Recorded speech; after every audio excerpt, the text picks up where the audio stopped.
Growth in our Nashville 2022 reports.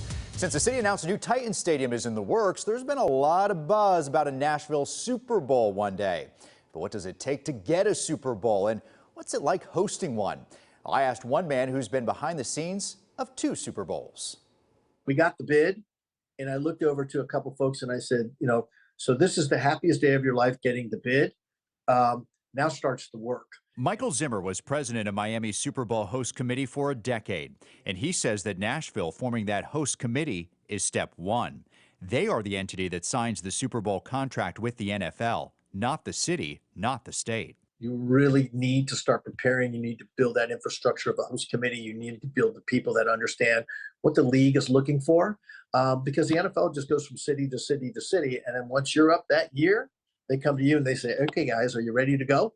The host committee is responsible for having the groundwork laid, convention centers secured, hotels booked, sponsors ready. And yes, the Titans building a shiny couple $billion-dollar stadium looks good, but Zimmer says it's not everything. So the stadium is a big, big part of it, but it's one piece of it. Like I said, you're only going to spend 4 or 5 hours at the stadium that day. The rest of the time you're going to spend in the community. So the stadium, I think, is an important part of it. But I think also the community and the infrastructure built in the community to be able to host events like this, that's another critical part of it as well. Zimmer says it's also important for any Super Bowl to give back to the community as well. In Miami, the Super Bowl committee teamed up with divers from Force Blue and installed a coral reef in Biscayne Bay.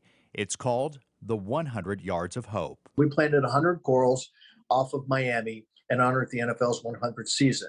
And that coral reef will live forever.